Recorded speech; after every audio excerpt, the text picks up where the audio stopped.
요즘 저희 집 아이들이 잠자리에 들기 전에 항상 저에게 하는 질문이 있습니다. Daddy, are we going anywhere tomorrow? 이겁니다. 아빠 내일 어디 가? 이렇게 질문을 하죠.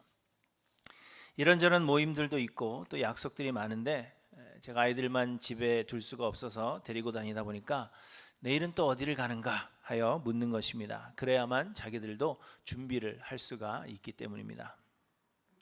그런데 오늘은 제가 여러분들에게 질문을 하려고 합니다. Are you going anywhere tomorrow?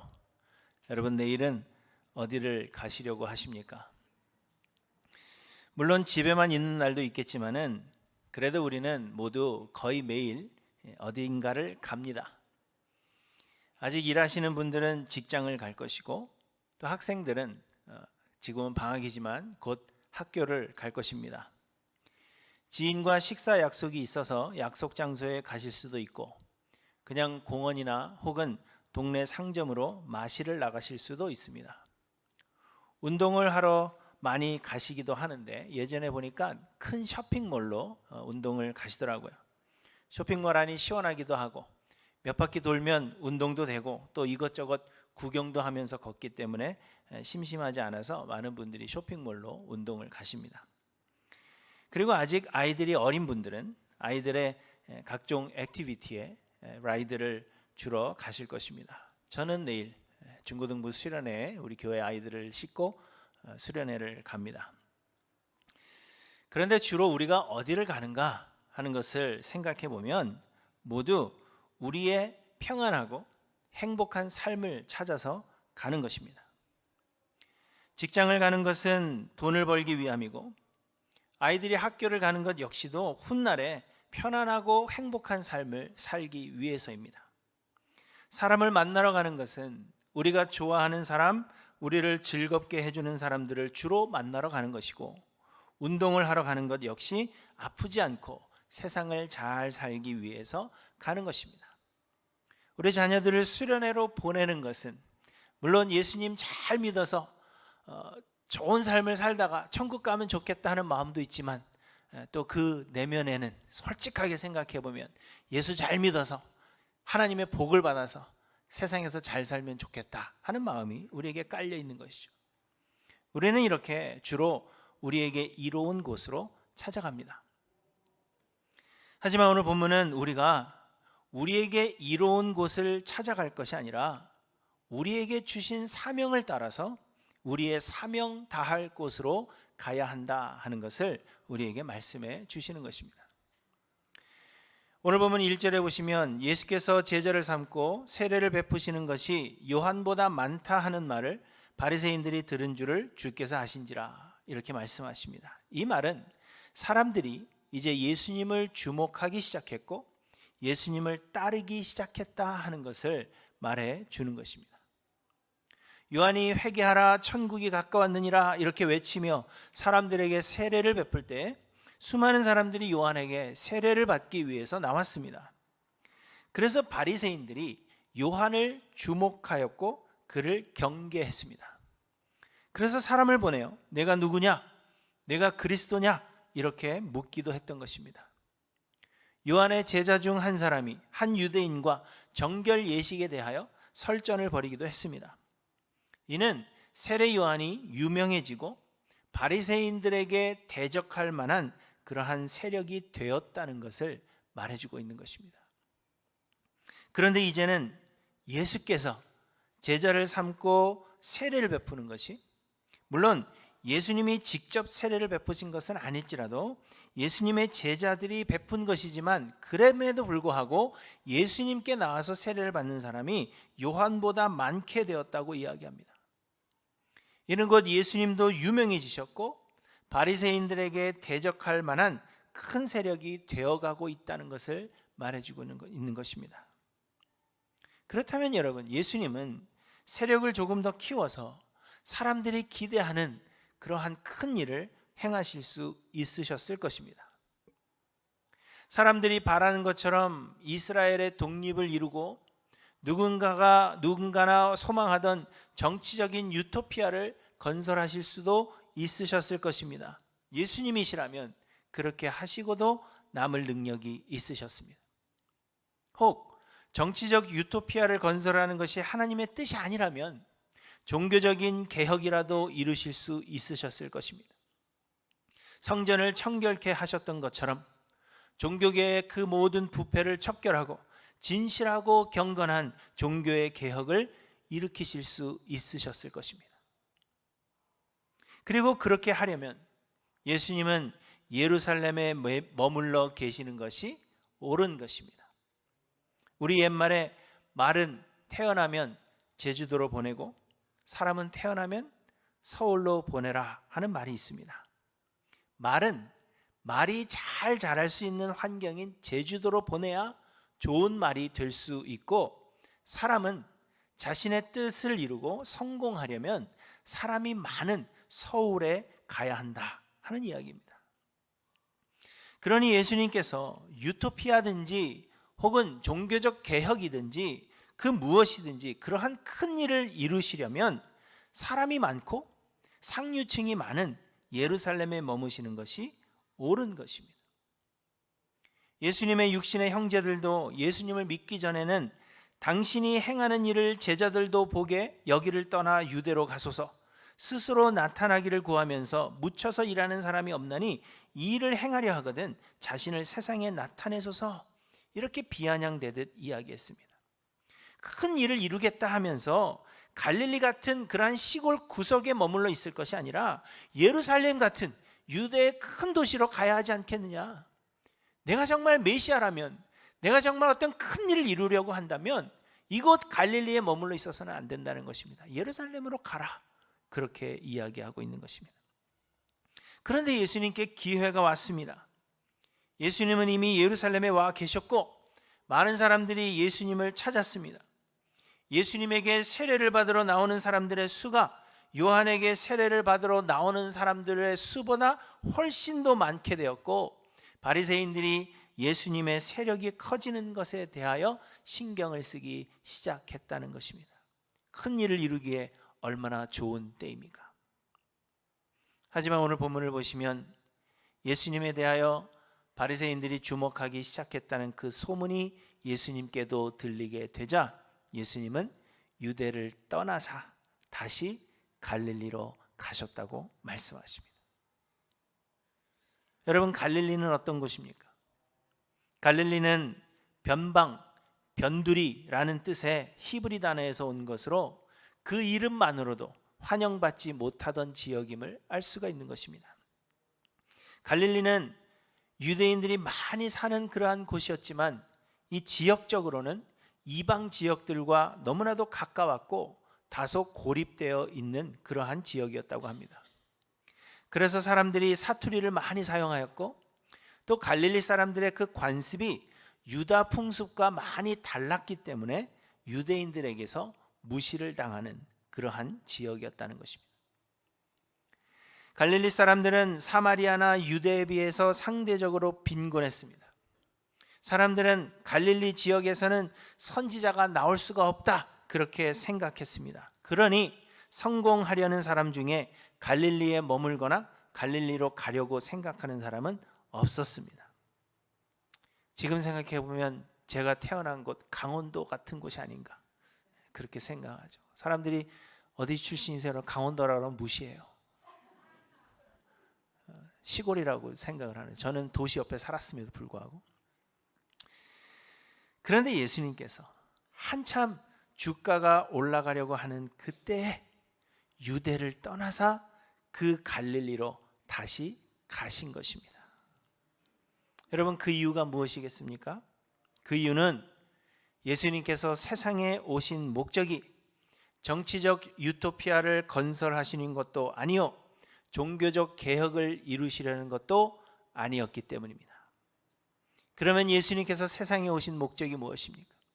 예수께서 세상에 오신 목적은 가난한 자들에게 아름다운 소식을 전하며 마음이 상한 자를 고치며 포로된 자에게 자유를, 갇힌 자에게 노임을 선포하며 여호와의 은혜의 해와 하나님의 보복의 날을 선포하여 모든 슬픈 자를 위로하시며 슬퍼하는 자에게 화관을 주어 그 죄를 대신하며 기쁨의 기름으로 그 슬픔을 대신하며 찬송의 옷으로 그 근심을 대신하게 하시기 위함이었기 때문입니다. 예수님은 회당에서 이사야서의 이 말씀을 읽으시고는 책을 덮으시면서 말씀하셨습니다. 이 글이 오늘 너희 귀에 응하였느니라, 이렇게 말씀하셨습니다. 예수님께서 세상에 오신 목적을 분명히 하고 계시는 것입니다. 예수님은 가난한 자들을 위해서 오셨고, 갇힌 자들을 위해서 오셨고, 근심하는 자들을 위해서 오셨는데, 예수님이 오신 지금 이때에 이 글이 너희 귀에 응하였다. 예수님이 오신 목적을 분명히 하신 것입니다. 그런데 여러분, 건강한 자에게는 의사가 쓸데없고 병든 자에게라야 의사가 쓸데있는 것입니다. 예수님께서 자신의 세상에서의 삶의 평안함이나 세상적 성공을 이루기 위해서 오셨다면 예수님은 예루살렘에 머물러 계셨을 것입니다. 그러나 예수님은 그의 사명을 좇아서 갈릴리로 가신 것입니다. 왜냐하면 갈릴리에 예수 그리스도의 복음을 필요로 하는 사람들이 많았기 때문에 예수님은 갈릴리로 가신 것입니다. 그리고 예수님의 사역의 대부분은 갈릴리에서 이루셨습니다. 뿐만 아니라 여러분, 예수님은 사마리아를 통과하셨습니다. 4절에 보시면 사마리아를 통과하여야 하겠는지라 이렇게 말씀하십니다. 이 구절의 본뜻은 사마리아를 통과해야만 했다라는 말입니다. 하지만 이 말씀은 본인의 의지와는 상관없이 사마리아를 통과하는 길 밖에는 없기 때문에 그 길을 반드시 가셔야 했다라는 의미가 아닙니다. 예루살렘에서 갈릴리로 가는 길은 다른 길이 있음에도 불구하고 예수님은 의지적으로 사마리아를 통과하셔야만 했다라는 것을 이야기하고 있는 것입니다. 다시 말하면 이 길밖에는 없어, 그래서 이 길을 가야 돼 라고 말씀하시는 것이 아니라 다른 많은 길이 있음에도 불구하고 나는 이 길을 가야만 한다, 이러한 의미에서 사마리아를 통과해야만 했다는 것입니다. 예수님의 마음속에 나는 반드시 사마리아를 통과해야 한다라는 의지적인 표현을 하고 있는 것입니다. 사마리아는 북이스라엘의 수도였지만 이스라엘이 아수르에 의해서 멸망하고 많은 이스라엘 백성들이 아수르로 유배를 떠났을 때에 아수르의 왕 사르곤이 사마리아 지역을 안정시키고 또 평화를 유지하기 위해서 다른 나라에서 잡아온 포로들을 이 사마리아 지역으로 이주시켰습니다. 그래서 사마리아에 남아있던 이스라엘 백성들이 다른 민족들과 통혼하여서 혼혈 민족이 형성된 것입니다. 그래서 유대인들은 사마리아 사람들이 순수한 이스라엘의 혈통이 아니라고 하여서 사마리아 사람들을 배척한 것입니다. 유대인들은 사마리아에 남아있던 사람들이 나라와 민족을 배신하였다, 그렇게 생각했습니다.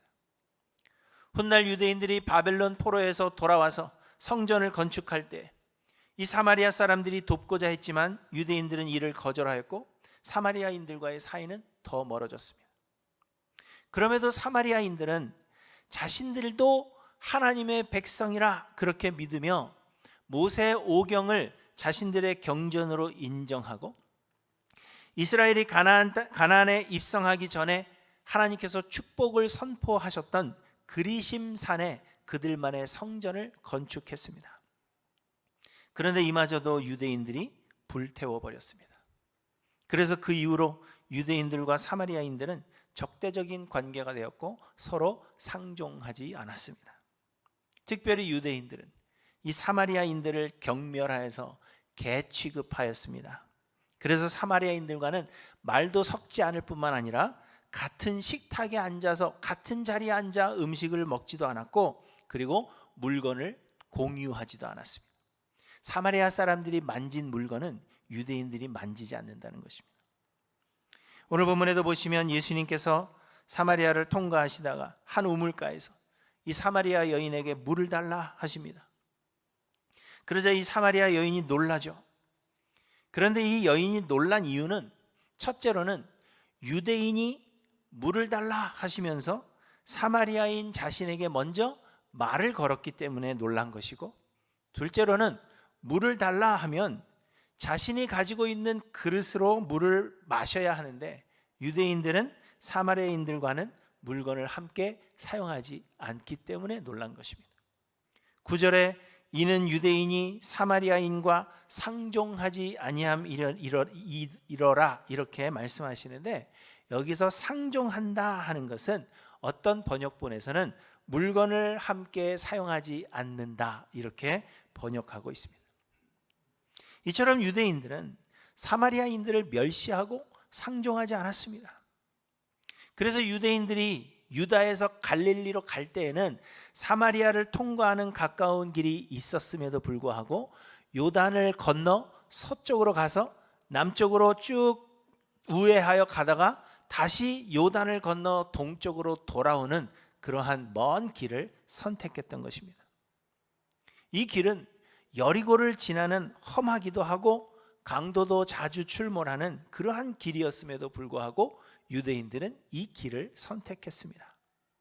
여리고로 가는 길에 강도 만난 사람의 비유를 여러분 기억하시죠? 그만큼 위험한 길이지만 유대인들은 그 길을 선택했다는 것입니다. 하지만 오늘 본문에서 예수님은 유다를 떠나 갈릴리로 가시면서 모두가 꺼려하는 사마리아를 통과하시기로 마음 먹었다는 것을 이야기해 줍니다. 여러분, 그 이유가 무엇입니까? 그 이유는 마찬가지로 예수님이 세상에 오신 이유가 가난한 자에게 아름다운 소식을 전하며 마음이 상한 자를 고치며 포로된 자에게 자유를, 갇힌 자에게 노임을 선포하며 여호와의 은혜의 해와 하나님의 보복의 날을 선포하여 모든 슬픈 자를 위로하시며 슬퍼하는 자에게 화관을 주어 그 죄를 대신하며 기쁨의 기름으로 그 슬픔을 대신하며 찬송의 옷으로 그 근심을 대신하게 하시기 위함이었기 때문입니다. 이것이 예수님의 사명이요, 그리스도의 복음이 간절히 필요한 자들이 사마리아에 있었기 때문에 예수님은 그 사명을 좇아 사마리아를 통과하셔야 했던 것임을 우리에게 말씀하고 있습니다.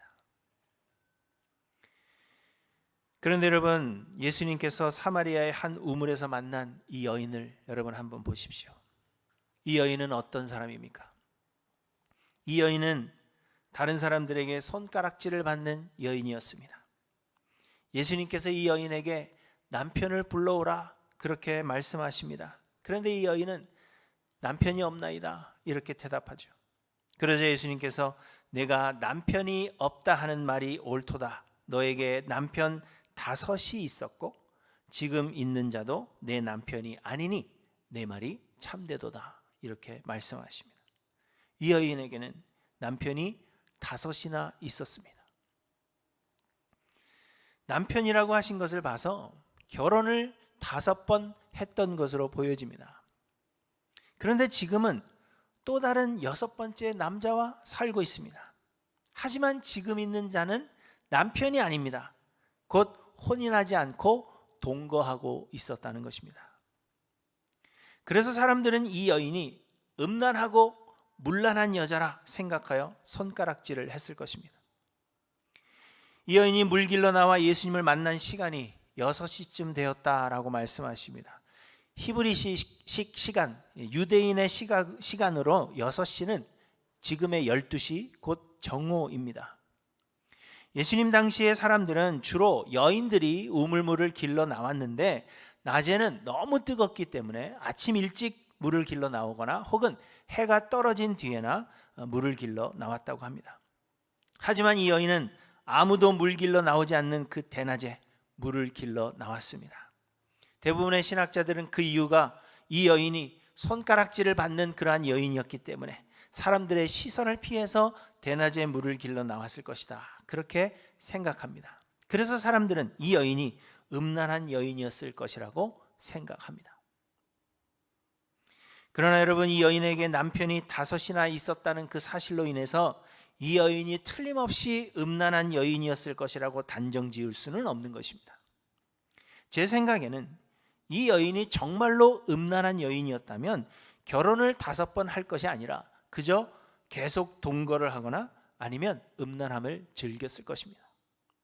그러나 결혼을 하여서 합법적인 혼인 관계에 있었다는 것은 이 여인이 남편을 5이나 두었던 것이 반드시 음란함 때문은 아니라는 것을 우리에게 말해주는 것입니다. 그렇다면 이 여인은 왜 남편을 5이나 두었던 것이겠습니까? 왜 이 여인은 5번이나 결혼을 했을까요? 그것은 목마름 때문이었다고 저는 그렇게 생각합니다. 이 사마리아 여인은 세상적인 행복에 대한 목마름이 있었던 것으로 보여집니다. 그래서 내가 이 사람과 함께 살면 행복할까? 저 사람과 함께 살면 행복할까? 생각하며 목마름을 해소하기 위해서 몸부림쳤던 것입니다. 그렇지만 그놈이 그놈이죠. 5번이나 바꿔가며 행복을 추구하기 위해서 내가 이 사람과 살면 행복할까? 저 사람과 살면 행복할까? 그 목마름에 몸부림쳤지만 5번이나 남편을 바꿔보며 살아도 목마름은 여전히 해결되지 않았습니다. 그래서 또 다른 기대감에 지금도 다른 남자랑 살고 있는 것입니다. 하지만 이놈도 똑같겠지라는 생각에 혼인하지 않고 그냥 살고 있는 거예요. 하지만 여전히 그 목마름은 해소가 되지 않았습니다. 이 여인은 또한 매우 종교적인 사람이었던 것으로도 볼 수 있습니다.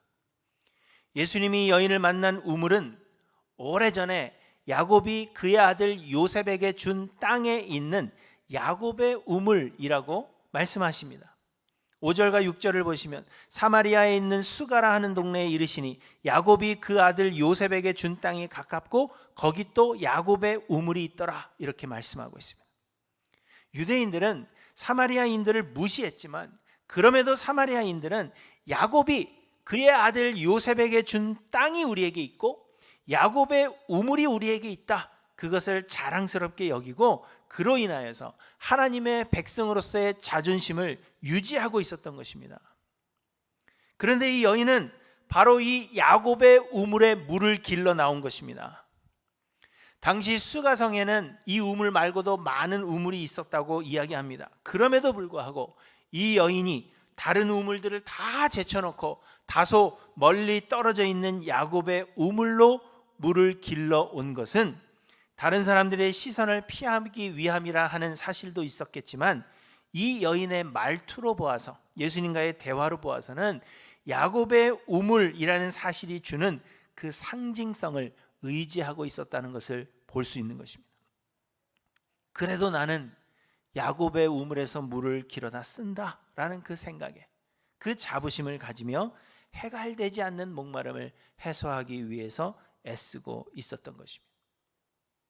예수님께서 내가 주는 물을 마시는 자는 영원히 목마르지 아니하리니 내가 주는 물은 그 속에서 영생하도록 솟아나는 샘물이 되리라, 이렇게 말씀하셨을 때 이 여인은 주여 그런 물을 내게 주사 목마르지도 않고 또 여기 물 기르러 오지도 않게 하소서, 이렇게 대답합니다. 이는 이 여인이 얼마나 해소되지 않았던 그 목마름으로 인하여 고통하고 있었는지를 느끼게 해주는 것입니다. 이 지긋지긋한 인생의 쳇바퀴 속에서 나를 좀 건져내 주십시오. 나에게 제발 그 물을 허락해 주셔서 이 목마름을 좀 해소하게 해 주십시오. 그 갈망을 예수님께 표시하고 있는 것입니다. 그런데 예수님은 이 인생의 목마름을 해소할 수 있는 분이 오직 예수님 한 분뿐이심을 오늘 본문을 통해서 말씀하고 계시는 것입니다. 세상에서 우리가 추구하는 세상의 모든 것들이 우리의 목마름을 해소해 주지 못합니다. 무엇이든지 사들일 수 있는 많은 소유도, 날아가는 새도 떨어뜨릴 수 있는 권력이나 누구와 비교할 수 없는 지혜도 우리의 목마름을 해소해 주지 못합니다. 많은 사람들이 육체적 쾌락이 목마름을 해소해 줄 것이다, 그렇게 생각하지만 콜라나 아이스크림을 먹으면 갈증이 해소되는 것 같다가도 더 목마르게 되는 것처럼 이는 우리로 더 목마르게 하는 것입니다. 그리고 종교적 열심도 우리의 목마름을 해소해 주지 못합니다. 오직 예수님만이 우리 인생의 목마름을 해소할 수 있는 유일한 분이십니다. 예수님께서 말씀하십니다. 내가 만일 하나님의 선물과 또 내게 물 좀 달라 하는 이가 누구인지를 알았더라면 너는 그에게 구하였을 것이요 그가 생수를 내게 주었으리라. 또 말씀하십니다. 이 물을 마시는 자마다 다시 목마르려니와 내가 주는 물을 마시는 자는 영원히 목마르지 아니하리니 내가 주는 물은 그 속에서 영생하도록 솟아나는 샘물이 되리라. 예수님께서 주시는 물은 곧 성령이십니다. 예수님은 하나님 아버지께 간구하여서 그 성령을 보내주실 것을 약속하셨고 이 성령이 임하시면 우리 안에서 영생하도록 솟아나는 샘물이 되는 것입니다. 이런 어떤 공식으로 얻어지는 것은 아니에요. 하나님이 예수 그리스도를 통해 우리에게 주시는 선물입니다. 그래서 우리는 예수님 앞에 나와야 하며 예수 그리스도께 구해야 합니다. 그러면 예수님이 우리에게 주시는 것입니다.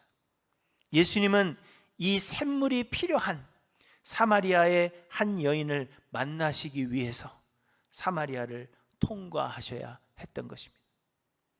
우연히 만난 것이 아니라 예수님은 이 여인에게 이 생수를 건네주기 위해서 사마리아를 통과하시기를 원하셨다는 것입니다. 그런데 여러분, 우리에게도 가고 싶지 않은 갈릴리가 있고 상종하고 싶지 않은 사마리아 여인이 우리의 삶에 있지 않습니까? 우리는 세상의 복을 쫓아가고 우리를 사랑해주는 사람들만을 만나며 즐거워하며 살아갑니다. 우리에게는 우리가 가기를 꺼려하는 그러한 곳이 있고 사람이 어떻게 저럴 수가 있어? 그렇게 생각하게 만드는 사람들이 분명 우리의 삶에 있습니다. 여러분, 한번 곰곰이 생각해 보십시오. 우리에게도 갈릴리가 있고 우리에게도 사마리아인들이 있지 않습니까? 그런데 예수님은 그곳이 바로 우리의 사역지이며 그 사람이 바로 우리의 사명이라고 말씀하고 있는 것입니다. 여러분, 갈릴리가 존재하는 이유가 무엇입니까? 하나님의 은혜를 아직 받지 못했기 때문입니다. 사마리아인들은 미개하고 악한 것이 아니라 해소되지 않는 목마름 때문에 몸부림치고 있는 사람들입니다. 우리가 다른 사람들보다 좀 나아 보이는 것은 우리가 더 뛰어나거나 우리가 선해서가 아니라 우리가 먼저 하나님의 은혜를 받았기 때문입니다. 왜 그런지 모르겠어요. 내가 뭘 잘나서 하나님이 나에게 그 은혜를 주셨는지 모르겠어요. 그게 아니라 나는 동일한 죄인이고 동일한 악인이지만 하나님께서 왜 나를 먼저 사랑해 주시는지 하나님이 나에게 먼저 그 은혜를 베풀어 주셨다는 것입니다. 그러므로 여러분, 우리는 먼저 은혜를 받은 자들로서 아직 은혜 받지 못한 자들에게 그 은혜를 전해야 할 사명이 우리에게 있는 것입니다. 우리는 먼저 생수를 받은 자들로서 여전히 목마름에 몸부림치고 있는 그 자들에게 생수를 건네주어야 할 사명을 받은 자들입니다. 왜냐하면 우리가 목마라하는 그때 우리 안에서 영생하도록 솟아나는 샘물이 되시는 예수 그리스도를 우리에게 전해준 자들이 반드시 있기 때문입니다. 그것이 부모든지 그것이 누가 되든지 우리에게 그 샘물을 전해준 자들이 반드시 있습니다. 그래서 바울은 고백했습니다. 헬라인이나 야만인이나 지혜 있는 자나 어리석은 자에게 내가 다 빚진 자라 이야기합니다. 사랑하는 성도 여러분, 예수님은 유대를 떠나사 다시 어디로 가셨어요? 갈릴리로 가셨습니다. 그리고 예수님은 사마리아를 통과하시기로 마음먹으셨습니다. 왜냐하면 그곳이야말로 예수 그리스도의 복음이 가장 필요한 곳이었기 때문입니다. 지금도 우리의 갈릴리와 사마리아, 그곳이 어디인지 그곳이 바로 복음이 가장 필요한 곳입니다. 우리도 세상의 복과 육신의 유익을 따라갈 것이 아니라 우리에게 맡겨진 이 사명을 좇아 살아가시는 저 여러분들 되시기를 간절히 소망합니다. 사랑하는 성도 여러분, Are you going anywhere tomorrow? 내일은 어디 가시렵니까? 뭐 여러 군데 그런다고 가던데 안 가고 그러라는 건 아니지만 그럼에도 불구하고 여러분 나는 어디로 가야 할 것인가 고민하며 살아가시는 저 여러분들 되시기를 주님의 이름으로 간절히 축원합니다. 기도하십니다.